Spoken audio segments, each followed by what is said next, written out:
السلام علیکم معزز ساتھیو، اپینین لینڈ میں ایک بار پھر آپ کا تہہ دل سے خوش آمدید۔ امید ہے آپ لوگوں کی عید، رمضان المبارک کے روزے سب بہت بہترین گزرے ہوں گے اور آپ نے صحیح اس کا حق ادا کر پائے ہوں گے، اور یقینی طور پہ آپ سب لوگوں کے لیے بہت نیک تمنائیں یا دعائیں۔ اور آپ سے بھی درخواست جی، تو بات کہاں سے شروع کی جائے؟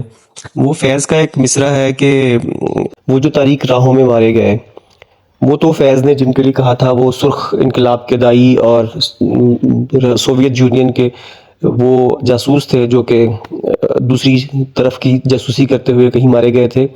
لیکن بہت سے ایسے لوگ جو بہت اچھی نیک کار خیر کے کام کرتے ہیں، بہت سی خوبصورتیاں دنیا میں بانٹتے ہیں، اور بہت سارا خوشگواریت اور بہت ساری اچھی محسوس اور غیر محسوس طریقے سے جو لوگوں کے لیے آسانیاں تقسیم کرنے کا شرف جن کو ملا ہوا ہے اور جو جانتے ہیں، ان کے اوپر یہ بات بہت فٹ بیٹھتی ہے کہ وہ تاریک راہوں میں بے شک چلتے ہوں، خاموشی سے لوگوں کی مٹھیاں جگنوں سے بھر دیتے ہوں اور ان کی زندگیوں میں ان کی روح دل دماغ روشن کر دیتے ہوں، لیکن ان کو بدلے کی خواہش نہیں ہوتی۔ ان کو بدلے کی خواہش اس انسان سے، اس قبیلے سے، اس معاشرے سے نہیں ہوتی۔ ان کی لا کہیں اور لگی ہوتی ہے۔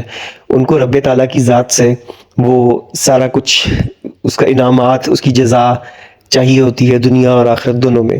ایسے خوبصورت لوگ جو ہے نا، ان گلاب، ان پھولوں کی جیسے ہوتے ہیں جو کانٹوں بھرے سارے جنگل میں، زندگی کے جو جنگل ہے وہ آرزوؤں کو بھرا ہوا ہے، آرزویں ایک کانٹوں کی طرح ہمارے ارد گرد بکھری ہوئی ہیں جو ہر جگہ چبھتی ہیں، اور ہم ایک ہر اس ناآسودہ خواہش پہ ہم زیادہ کڑتے ہیں، بجائے اس سے کہ شکر گزاری اور کہ جذبے سے لبریز ہونے کے، کہ جو نعمتیں، جو خوشیاں، جو سکون، عافیت جو ہمیں ارد گرد ہمارے پیاروں کو جو کچھ ملا ہوا ہے، یہ صرف رب تعالیٰ کی عنایت ہے۔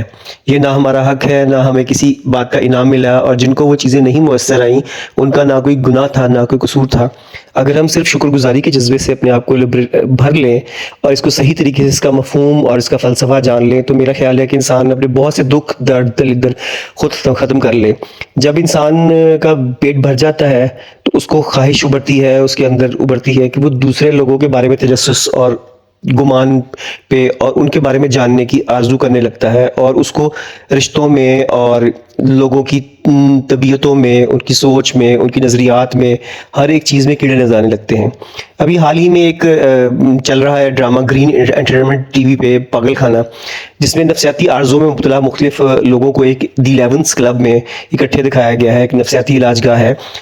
تو دراصل وہ ہمارے معاشرے کے لوگوں کی، ہم لوگوں کی، ہم سب لوگوں کی کہانی ہے کہ ہم کس طرح چھوٹی چھوٹی خواہشات کے لیے آبسیسڈ ہیں، او سی ڈیز ہیں، ہمیں کن کن چیزوں کے توہمات ہیں، ہم کیسے ہماری شخصیات میں تضادات ابھرتے ہیں، اور ہم کیسے اپنی خود پرستی اور خود لذتی اور اس کے ساتھ ساتھ ہم دوسروں کو اذیت و تکلیف دے کے کس طرح ہم محسوس اور غیر محسوس طریقے سے ہم لذت اور حظ اٹھانے والے لوگوں میں شامل ہیں۔ تو یہ ہمارے معاشرے پہ یا پوری دنیا پہ لاگو ہوتا ہے۔ اس کو آپ صرف پاکستانی معاشرے پہ لاگو نہیں کر سکتے۔ جو ظلم ڈھاتا ہے جو انسان، اور جو ظلم سہتا ہے، ان کو برابر کا درجہ نہیں دیا جا سکتا۔ یہ انسانیت کا یہ ایک بہت محض تہذیب کا تقاضا ہے۔ لیکن کیا عجیب بات ہے کہ غزہ، فلسطین کے مظلوم نہتے شہداء، ان کی موت کو، ہسپتالوں پہ، اسکولوں پہ بمباریوں کو، میزائلوں کے اٹیکس کو اور ساری باتوں کو اس بات سے منسلک کر دیا جاتا ہے کہ جی فلسطین کے لوگ یا غزہ کے لوگ یا جو ہے وہ برابر ان کے ساتھ مقابلہ کر رہے تھے کن کے ساتھ، جو ان کے مخالف تھے، جبکہ ظالم اور مظلوم کبھی ایک نہیں ہوتا۔ ہم اپنے معاشرے میں دیکھتے ہیں تو ہمارے معاشرے میں ایسی تفریق پیدا کر دی گئی کہ ہم لوگ اتنی زیادہ، وہ جو انگریز برطانوی راج کا ایک اصول تھا نا کہ ڈیوائڈ اینڈ رول، اس کو ہم پہ اتنا زیادہ اب پھر دوبارہ لاگو کیا گیا ہے کہ ہمارے درمیان کس طرح کی تفریق پیدا کی گئی۔ پہلے تو مذہبی مسلک، سوچ، لسانی، زبان، جغرافیہ اور صوبائیت کے نام پہ پھیلائی گئی تھی۔ اب وہ افراد کے نام پہ، خاص طور پہ ایک شخص نے آگے اتنی نفرت کو ہوا دی کہ لوگ اس کے ساتھی ہیں یا اس کے خلاف جو لوگ ہیں ان کے خلاف، اور جو اداروں کو آپس میں جو ہے برا بھلا کہنا شروع ہو گیا۔ اپنے ملک و قوم کے اداروں کو، وہ جو ہمارے ڈسپلن اور وہ جو ہماری نمائندگی بھی کرتے ہیں وہ ادارے، اور جن کے لیے سب کو اکٹھے ایک زبان ہونا چاہیے، اور ہر مہذب ملک میں چاہے جتنا مرضی انتشار ہو ان اداروں پہ انگلی نہیں اٹھائی جاتی. ہمارے یہاں پہ ہر دوسرا بندہ اٹھ کے بڑی آسانی سے سوشل میڈیا پہ، یوٹیوب پہ، میڈیا چینلز پہ بیٹھ کے آرام سے ان پہ تنقید اور ان کے بارے میں باتیں کر دیتا ہے، اور بڑے بڑے یہاں پہ ہمارے یہاں پہ افسانہ تراز بیٹھے ہیں. تو افسوس کی بات تو یہ ہے کہ ہم لوگوں کے اندر جو ڈویژن پیدا کی گئی، جو ہم لوگوں کے تفریق پیدا کی گئی ہے، اب ہمارے اوپر شخصیت پرستی کے نام پہ ہم اس کا شکار ہیں، اور ہم ہر آئے دن ہم ہر کچھ دوسرے کو کہہ سکتے ہیں. گھروں میں فساد ہیں، دوست احباب میں، ملنے ملانے والوں میں، رشتہ داروں میں کے معاملات میں رکھنے پڑ گئے ہیں ان کچھ لوگوں کے ناموں کی وجہ سے. تو یہ نہیں ہونا چاہیے. ہم اتنا زہر ہمارے اندر کیسے گھل گیا؟ ہم نے پھولوں کی اور خوبصورتیوں کی، رنگوں کی، بادلوں، درختوں، ان کی چھاؤں تلے بیٹھ کے ایک دوسرے کے دکھ سکھ بانٹنے کی بجائے ہم نے کب سے ایک دوسرے کے زخموں کو نوچنا شروع کر دیا، اور وہ کہی اور انکہی باتیں جن پہ بھرم رہنا چاہیے تھا، جن پہ پردے رہنے چاہیے تھے، ان کو زبان زد عام کس نے کر دیا؟ کیوں ہم کانٹوں کو ساتھ اپنے جسموں کو رگڑنا شروع ہو گئے ہیں، اور تاکہ خون رسے ہمارا بھی اور دوسروں کا بھی. ہم کیوں پھولوں کی بھینی بھینی خوشبو کو نہیں محسوس کر کے اور ان کے ساتھ خوش رہ سکتے؟ ہم شکر گزاری، صبر اور قناعت اور اس کے ساتھ ساتھ پر امید کیوں نہیں ہے؟ امید، ہوپ. نا امید انسان جو ہے وہ تو نا امیدی تو انسان کو کفر تک لے جاتی ہے. تو ہمیں کس نے یہ نا امیدی کا سبق دی ہے کہ پاکستان یا عالم اسلام صحیح نہیں ہو سکتا، ترقی نہیں کر سکتا، ہم کامیابی، ترقی، آزادیاں نہیں حاصل کر سکتے؟ کیوں ہمیں اتنا زیادہ مایوس کن حالات میں پہنچایا ہے؟ کس نے پہنچایا؟ یہ ہمیں سوچنے کی بات ہے. مثبت سوچ، مثبت رویے، مثبت رشتے اور اچھی سوچ جو ہے نا، بہت خوبصورت. یہ بھی کنٹیجیس ہے، یہ بھی ایک وائرل ہے، وائرس کی طرح پھیلتی ہے. خوبصورت باتیں خوشبو کی طرح ہوتی ہیں، جو کہ جس انسان کے لیے کی جائیں، کسی گھر، خاندان، قبیلے، معاشرے، کسی ملک و قوم کے لیے کی جائیں، یا کسی انفرادی و اجتماعی سب خوشیاں اگر بانٹی جائیں تو یقیناً وہ تقسیم در تقسیم در تقسیم ہوتی ہیں، اور وہ بہت خوبصورتی سے کیا کہتے ہیں خوشبوئیں پھیلاتی ہیں. ہم نے محسوس کرنا چھوڑ دیا وہ چھوٹی چھوٹی خوشیاں، وہ اپنے پیاروں کے ساتھ مل کے بیٹھنا، ان کی دکھ درد سمیٹنا، اپنے دوست احباب کے ساتھ ہنسی خوشیاں بانٹنا، نہ کہ سیاسی اور دیگر مسائل پر بحث کرنا اور کج بحثی کرنا ہے دراصل. اور ہم نے لوگوں سے ملنا چھوڑ دیا، لوگوں کا حال احوال پوچھنا چھوڑ دیا. ہم نے فطرت کے نظاروں سے اپنے آپ کو ہم آغوش کرنا چھوڑ دیا. ہم نے گھر میں پودے، پھول، پھل سجا بھی لیے ہوں تو ان کے ساتھ کھیلنا، ان کو سینچنا، ان کو پانی دینا، ان کو گوڈی کرنا ہم نے چھوڑ دیا.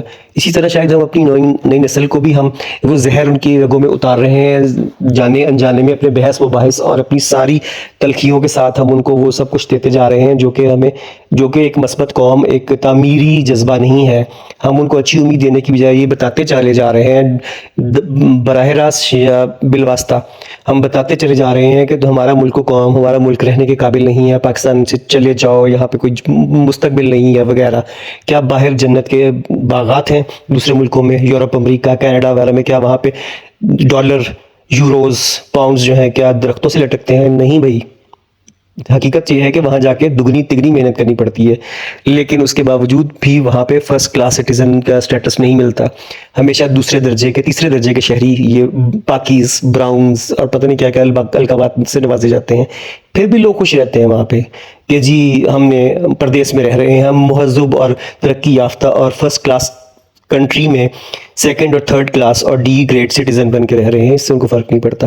اپنے ملک و قوم کو سینچیے، اپنے ملک و قوم کو اپنی نے جو آپ کو پروان چڑھایا، آپ کے رگوں میں جو خون دوڑ رہا ہے، جو سارا پرداخت پرورش کی، اس کا حق پہلے ادا کیجیے، پھر دوسرے دیسوں میں جا کے ان کو سنواریے گا.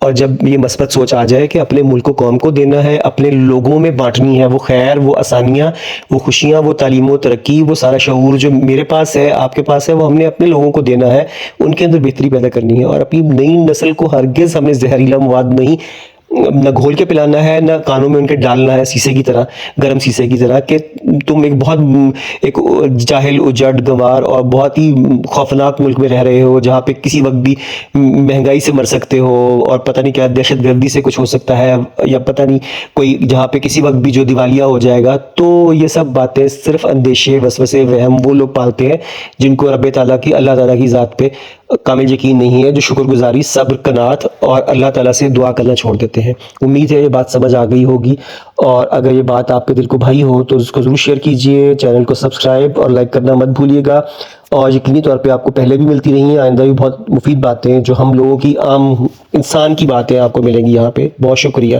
اپنا خیال رکھیے گا، اللہ حافظ۔